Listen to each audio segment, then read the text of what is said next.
ఒక cough syrup పిల్లల ప్రాణాలు తీసేస్తుంది అంటే మీరు నమ్మగలరా? కానీ ఇది జరిగింది. రాజస్థాన్‌లో 3, మధ్యప్రదేశ్‌లో 9 మంది పిల్లలు ఈ కాఫ్ సిరప్ తాగి కిడ్నీలు ఫెయిల్ అయి చనిపోయారు. రాజస్థాన్‌లో 5 ఏళ్ల బాలుడు విపరీతంగా దగ్గుతో బాధపడుతుంటే అతడి పేరెంట్స్ హాస్పిటల్‌కి తీసుకువెళ్లారు.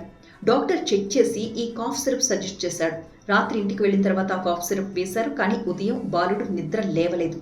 దాంతో కంగారుతో మళ్లీ బాలుడిని తీసుకుని హాస్పిటల్‌కి పరిగెట్టారు. కానీ తీరా అప్పటికే ఆ బాలుడు చనిపోయాడు. ఇలాంటి కేసులు రాజస్థాన్‌లో 3, అలాగే మధ్యప్రదేశ్‌లో 9 కేసులు వచ్చాయి.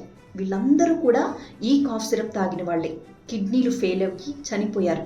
అయితే ఆ డాక్టర్ ఏం చెప్పాడు అంటే, ఈ దగ్గు మందు వల్ల ఆ పిల్లాడు చనిపోయలేదు, కావాలంటే నేను తాగి చూపిస్తానని చెప్పి అతడు కూడా ఆ కాఫ్ సిరప్ని తాగాడు. కాసేపటికే అపస్మారక స్థితిలోకి వెళ్ళిపోయాడు. ప్రస్తుతం హాస్పిటల్లో ట్రీట్మెంట్ తీసుకుంటున్నాడు.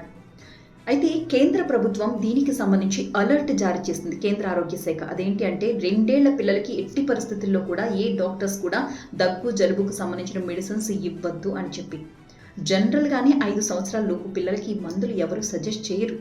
చాలా అత్యవసరమైన పరిస్థితుల్లో అయితే కొన్ని మెడిసిన్స్తో కలిపి మాత్రమే ఈ మెడిసిన్ని, అంటే దగ్గు జలుబుకు సంబంధించిన మెడిసిన్ని చాలా తక్కువ మోతాదులో ఇస్తారు డాక్టర్స్ పర్యవేక్షణలో.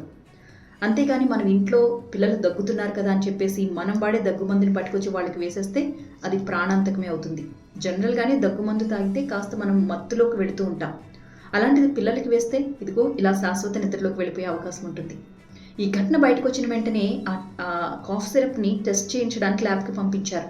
ప్రస్తుతం ఈ మెడిసిన్ తయారు చేసిన ఔషధ సంస్థ ఏదైతే ఉందో అది చేస్తున్న ఇతర ఉత్పత్తుల మీద కూడా ప్రస్తుతం పరిశోధన జరుగుతోంది.